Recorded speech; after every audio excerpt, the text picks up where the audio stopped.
तो cash flow देखो in short बात करते होता क्या है, तो डेफिनेशन बहुत लंबी लंबी तुम्हें पड़ी होगी।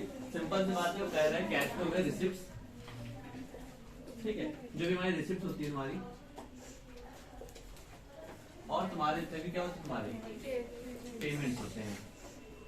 तो रिसिप्ट को हम लोग की कैश फ्लो की भाषा में बोला जाता है क्या, इनफ्लो। तो जब पैसा आता है, जब पैसा आता है तो उसे बोलते हैं रिसिप्ट होना, मतलब पैसा आया, ठीक है। तो रिसिप्ट मतलब क्या होती है,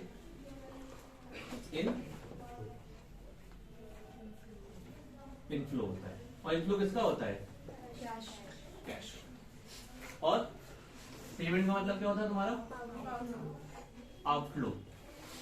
तो किसका होता है वो भी, कैश, ठीक है। तो रिसिप्ट पेमेंट, जो भी तुम्हारा रिसिप्ट और पेमेंट का इनफ्लो और आउटफ्लो है, वो बताने के लिए सिर्फ कैश फ्लो बनाया जाता है तुम्हारा, ठीक है। और ये जो इनफ्लो और आउटफ्लो होता है वो एक पर्टिकुलर टाइम पीरियड का होता है, कोई एक पर्टिकुलर टाइम पीरियड, यानी कोई एक फाइनेंशियल ईयर मान लो, कोई एक फाइनेंशियल ईयर मान लो 1 अप्रैल से 31 मार्च। अगर तुम लोग की भाषा में बात करें जाए, ड्यूरिंग, नहीं ठीक है, ड्यूरिंग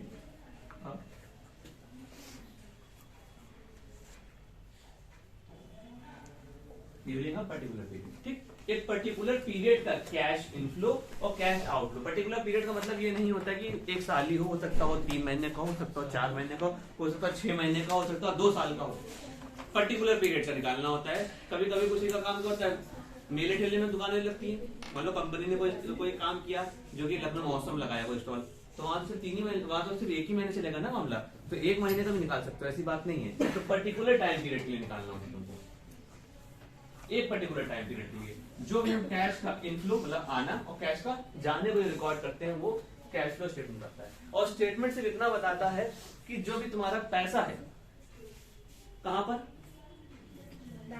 बैंक में। जो भी पैसा आपके कहाँ है, कैश, जो भी आपका कैश है, कैश आपके पास है। कैश 2 जगह होते हैं, एक होता है इन हैंड, क्या होता है, इन हैंड मतलब पैसा कहां पर, हाथ में। अगर आपके एक पैसा आपके हाथ में हो, दूसरा पैसा कहां होता है, एट बैंक, जो होगा, ठीक है। इन हैंड और एट बैंक, जो भी कहां पैसा होगा करंट टाइम में, वो तुम्हारे 2 पीरियड के होंगे। एक होगा तुम्हारा कौन सा ईयर, ऐड करा लो, और ये 2 बैलेंस होंगे तुम्हारे। एक होगा तुम्हारा कौन सा, प्रीवियस ईयर, और एक होगा तुम्हारा कौन सा ईयर, करंट ईयर।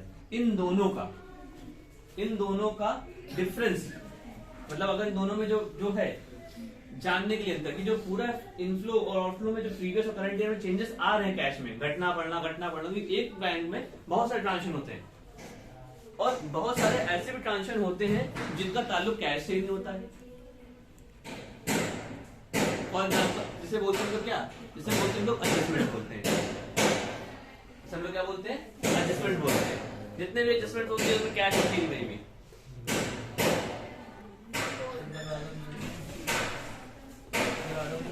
तो क्या बोल रहा है, कैश में क्या होता है कि किन्हीं 2 टाइम पीरियड के बीच के कैश का जो डिफरेंस होता है वो क्यों आ रहा है, या तुम्हारे बैंक स्टेटमेंट में पैसा जो डिफरेंस आ रहा है, मतलब तुम्हारे अकाउंट में दिखा रहा है नेट प्रॉफिट। अगर आपको एक और बचा सकती है, तुम्हारी किताब की बात होगी, एक जनरल बात करते हैं। जो नेट प्रॉफिट आता है आपका, एक्चुअल में उतना कैश आपका होता ही नहीं है, उससे ज्यादा कैश होता है। जो भी नेट प्रॉफिट आपके पास आता है, मान लो आपने 5 लाख रुपए नेट प्रॉफिट आया इस साल, लेकिन आपके अकाउंट में 7 लाख पड़े होंगे। क्यों, क्योंकि कुछ पैसे होते हैं जो नॉन कैश होते हैं, जैसे तुम्हारा डेप्रिसिएशन। सबसे अच्छा एग्जाम्पल डेप्रिसिएशन इसका है। डेप्रिसिएशन ने काटा, लेकिन ले कहां जाओगे तुम, काट के कहीं ले थोड़ी जाते हो। एंट्री क्या बनती है हमारी, depreciation account debit to assets. पैसा तुम्हारे पास ही पड़ा हुआ है ना, तो वो 5 लाख तो 5 लाख है ही तुम्हारा, और 2 लाख तुम्हारा क्या है, मान लो 50,000 डेप्रिसिएशन हो गया। इसी तरीके प्रोविजन फॉर बैड डेट्स कहीं गया ही नहीं, तुमने तो खाली क्या किया, एंट्री कर दी, लेकिन पैसा घूम भी तुम्हारे पास ही पड़ा हुआ है ना। तो ये जो डिफरेंस आ रहा है तुम्हारे बैंक के बैलेंस में, एक्चुअल कैश में, और तुम्हारा जो भी बैंक के बैलेंस है, इनमें क्यों आ रहा है, इस रीजन को जानने के लिए सिर्फ कैश फ्लो स्टेटमेंट बनता है।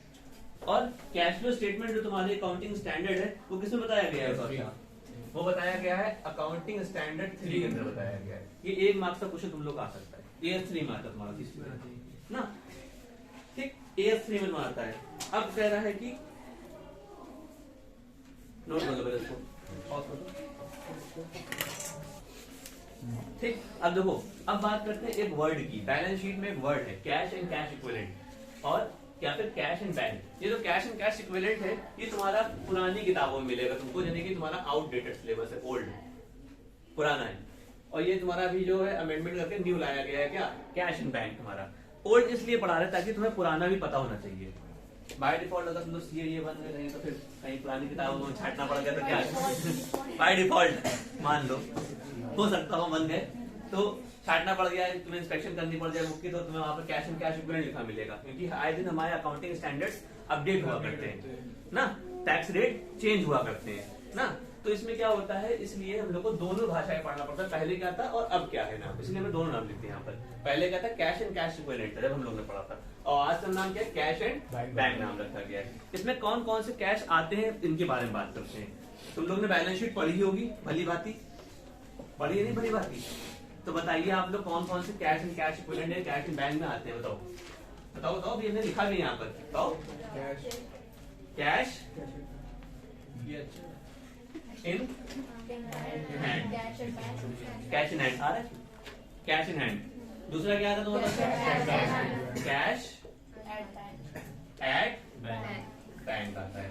उसके बाद क्या आता है इसमें, अब क्या था तुम्हारा, चेक। चलो ठीक है, हाँ सही बात है, कोई फीस का चेक से भी देता है। पहले बच्चे जो था यूपीआई चलता था, बहुत से लोग चेक में भी करते थे, ये चेक बिठा देते थे। लेकिन चेक में दिक्कत तो सही होता है कि भरोसेमंद आदमी से लेना पड़ता है, बाउंस हो जाता है, और बाउंस होता है तो दिक्कत क्या होती है, अच्छा बाउंसिंग चार्ज पड़ते हैं, बाउंसिंग चार्ज पड़ता है कितने रुपया, 350 रुपया ऑनलाइन है। ठीक है, चेक एंड ड्राफ्ट। चेक तो बताइए तुम लोग को, सब लोग इशू करते हो। अब ड्राफ्ट का मतलब क्या होता है, ड्राफ्ट का मतलब क्या है, ड्राफ्ट चेक की तरीके ही ड्राफ्ट भी होता है। कभी गौर करना, कभी तुम लोग अभी बीकॉम में जाओगे या कहीं ग्रेजुएशन में एडमिशन लोगे, किसी बड़े इसमें लोगे इंस्टीट्यूशन में, तो पेमेंट चेक या चेक से नहीं लेते हम लोग, ड्राफ्ट से लेते हैं। क्योंकि ड्राफ्ट में क्या करता है ना, ड्राफ्ट में जब से बाउंस नहीं होता। चेक में दिक्कत क्या है, बाउंस करा दोगे तुम, दे दो बाद में पैसा ना और बाउंस हो जाएगा। लेकिन ड्राफ्ट में बाउंस नहीं होता, वो उधर लगाएंगे ऑन अकाउंट, सॉरी क्या कहते हैं, ऑन डिमांड होता है। जैसे उसने डिमांड किया, जिसके ऊपर लिखा है उतना उनके अकाउंट चलाएगा। और ड्राफ्ट में क्या होता है, जब तक पैसे नहीं होते आप ड्राफ्ट बनेगा नहीं आपका। मान लो आपको 50,000 ड्राफ्ट बनवाना है, तो 50,000 आपके अकाउंट में होने चाहिए, वो काट के ड्राफ्ट में डाल देंगे, और जब तुम लगाओगे तो उनके अकाउंट में चला जाएगा, उसी वक्त कट जाते पैसे। ठीक है, क्योंकि पैसा पहले काटती तब बैंक ड्राफ्ट बनाती है, क्योंकि बैंक जो ड्राफ्ट पेमेंट बैंक करती है अपने बिहाफ पर ना, तो यहाँ पे तुम अपने बिहाफ पर पेमेंट करते हो, इसलिए ड्राफ्ट बीच में रखा गया है। ये तो तुम लोग जनरल की, ये 1, 2 और 3 ये तो जनरल वर्ड हो गए। चौथे की बात करो, हाँ मार्केटेबल सिक्योरिटीज, मार्केटेबल सिक्योरिटीज जैसे बोलते हैं हम लोग, क्या बोलते हैं, शॉर्ट टर्म इन्वेस्टमेंट ना, शॉर्ट टर्म इन्वेस्टमेंट ना, शॉर्ट टर्म इन्वेस्टमेंट या एक और नाम जैसे क्या बोलते हैं उसको, मार्केटेबल सिक्योरिटी, जिसे हम लोग बोलते हैं आज की भाषा में इंट्राडे ट्रेडिंग। यानी कि जो पैसा हम लोग क्या करते हैं, शेयर मार्केट में लगा देते हैं शॉर्ट टर्म के लिए, शॉर्ट टर्म के लिए इन्वेस्ट कर दिया। या फिर एक समझ लो, सबसे अच्छा एग्जांपल शॉर्ट मार्केट सिक्योरिटी है गोल्ड, गोल्ड गोल्ड गोल्ड में लगा दिया, कुछ समय बाद पैसा बढ़ा, आपने निकाल लिया पैसा बेच कर। ऐसे शेयर्स में होता है, लगाया भाव गिरा हुआ था, लगाया और जब भाव उठा 2-3 दिन बाद तुमने घसीट लिया पैसा, पैसा कमा लिया। इसी को बोलते हैं हम लोग ट्रेडिंग करना ना, इसी को हम लोग शेयर की भाषा में क्या बोलते हैं, ट्रेडिंग करना। एक होता है इन्वेस्टमेंट, एक होता है ट्रेडिंग। डिफरेंस क्या है इन्वेस्टमेंट ट्रेडिंग में, तो अच्छा इन्वेस्टमेंट मतलब होता है आदमी पैसा लगा के छोड़ देता है लॉन्ग टर्म में, 2-3 साल छोड़ दिया उठा के, वो छोड़ के 5 साल बाद पैसा निकालेंगे, इट्स कॉल्ड इन्वेस्टमेंट। ट्रेडिंग का मतलब क्या था, अभी लगाया, देखा मार्केट उठी, खप से बेच दिया, या बैठी तो बेच दिया। तो ट्रेडिंग का मतलब होता है डेली ट्रांजेक्शन करना उसमें, तो वो मार्केटेबल सिक्योरिटीज में आता है। शॉर्ट टर्म इन्वेस्टमेंट नहीं, 12 महीने के अंदर का जो भी हमारा इन्वेस्टमेंट होता है वो सारे सभी किसमें आते हैं, मार्केटेबल सिक्योरिटीज में आते हैं। समझ में आएंगे, ठीक। उसके बाद तुम्हारा क्या आएगा, तुम्हारा करंट इन्वेस्टमेंट। हालांकि ये भी एक ही होता है word, current investment. Current investment में क्या होता है, ऐसा इन्वेस्टमेंट जो 12 महीने के अंदर के लिए किया गया हो, उसे करंट इन्वेस्टमेंट बोलते हैं हम लोग। मार्केटेबल सिक्योरिटीज क्या होती है, ज्यादा लिक्विडेबल होती है करंट इन्वेस्टमेंट के मुकाबले, मतलब तुरंत पैसे की जगह भी काम कर जाती है। जैसे गोल्ड, पैसा ना गोल्ड तो किसी को एक्सेप्ट करेगा नहीं करेगा तो अच्छा तुरंत ले लेगा। शेयर लेने में आदमी थोड़ा कतराएगा, लेकिन डिबेंचर लेने को गोल्ड लेने में आदमी कतराएगा तो अच्छा। गोल्ड है, प्लेटिनम है, सिल्वर है, पेमेंट नहीं करना, आपने उठाया दे दिया। पहले के टाइम में लोग घड़ी दे देते थे, घड़ी क्यों देते थे? घड़ी में क्या होता था, घड़ी में मेटल होते थे प्रीशियस सारे। अब थोड़ी होते हैं, अब तो लोग सब तो वाले लगाते हैं, चाइना वाले स्टील लगाते हैं। रोलेक्स महंगी क्यों होता? अच्छा ओरिजिनल पार्ट्स लगे, सोने के लगे हैं पार्ट, वो जितने भी उनके वो है मैकेनिज्म तो सब गोल्ड का है मैकेनिज्म, इसलिए महंगी है गोल्ड रोलेक्स हमारी ना। डायमंड्स होते हैं, गोल्ड होता है, इसलिए महंगी है रोलेक्स। रोलेक्स में घड़ी नॉर्मली मैकेनिज्म पे काम करती है, लेकिन उनका जो मेटल है वो क्या है, प्रीशियस है, मतलब ज्यादा महंगा मेटल है उसका, इसलिए वो तुम्हारा short term investment marketable security में तुरंत पैसा हो जाएगा उसका। और करंट इन्वेस्टमेंट क्या होता है, ऐसा पैसा जो हमने क्या किया है, शॉर्ट टर्म के लिए फंसा रखा है। जैसे मान लो कि फॉर एग्जांपल तौर पे हमने देखा कोई गाड़ी आती है, बहुत लोग गाड़ी का काम करते हैं, धंधा गाड़ी वाला। जैसे गाड़ी आई, अल्टो ली, सेकंड हैंड खरीद ली, 50,000 की पड़ी, और कोई अच्छा कस्टमर देख के 60,000 की बेच दी, 10,000 प्रॉफिट कमा लिया। तो ये तुम्हारा करंट इन्वेस्टमेंट है, तुम्हारा समझ में नहीं है। लेकिन उसको रोकना नहीं है, 12 महीने के अंदर उसे क्या करना, सोल्ड आउट करना, तभी करंट इन्वेस्टमेंट चलाएगा तुम्हारा। तो ये 5 चीजें तुम्हारी क्या है, कैश एंड कैश इक्विवेलेंट में आएंगी तुम्हारी। ये पैसे की जगह पे काम करती है सभी। पैसा है तो पैसा हो, तो पैसा बैंक में हो तभी ऑनलाइन पेमेंट होता है समय में। उसके बाद क्या, या तो तुम्हारा बच्चे के ड्राफ्ट हो, पेमेंट करने जाओगे, या तो तुम्हारे गोल्ड हो तभी पेमेंट हो जाएगा, या तो आपस कोई इन्वेस्टमेंट हो जो कि क्या हो, शॉर्ट टर्म के लिए हो, 12 महीने के अंदर का हो, वो सभी तुम्हारा कैश में अकाउंट होता है। इन सभी को ऐड करके हम लोग को जो है इस बैलेंस को प्रीवियस और करंट बैलेंस में रखना होगा, तभी हमारा आंसर मैच करेगा करंट और प्रीवियस का। ठीक है, सिर्फ कैश ही नहीं लेना दोनों को, यानी कि ये दोनों जो है ये दोनों असल में दिखते नहीं, ये दोनों अलग हेड में होते हैं। ये तुम्हारा किस हेड में होता था? अच्छा करंट इन्वेस्टमेंट होता है, ऊपर वाला होता है, और ये भी तुम्हारा कहाँ होता है, ये भी तुम्हारा ऊपर वाला हमारा ना असेट्स में होता है। ये भी असेट्स में होता है, लेकिन सबसे नीचे वाली हेडिंग होती है, ये तीनों नीचे वाली हेडिंग होती है। हाँ, असेट्स सबसे नीचे वाली होती है हेडिंग, बस ये फर्क है। इसलिए आदमी इन तीनों को तो गौर कर लेता है, ये दोनों नहीं ऐड करता है, इस चक्कर हमारा कैश फ्लो का 90% लोग आंसर निकाल पाते, इसीलिए हमने इसको बताना सही समझा। वरना आदमी सोचता है ये 3 को जोड़ लो कैश आ गया, क्योंकि हमें दोनों बैलेंस मैच कराने पड़ते हैं ना। तो इसके लिए हमें ये 3 तो आइटम चाहिए, साथ में ये 2 आइटम भी चाहिए होते हैं हमको। अगर है तो ऐड, नहीं तो कोई बात नहीं, क्योंकि 2 वो 40% क्वेश्चन में मार्केटेबल सिक्योरिटीज और इन्वेस्टमेंट होता ही नहीं है। तो आदमी को लगता है कि हाँ ये होता ही नहीं, छोड़ आधी नॉलेज, और फिर बाय डिफॉल्ट मिल जाता, फिर आंसर नहीं आता। अभी तो आंसर आ रहा था, अभी आंसर नहीं आ रहा। यही वजह होती है कि अभी सर आंसर आ गए हमारे, अभी भी आधी नॉलेज है।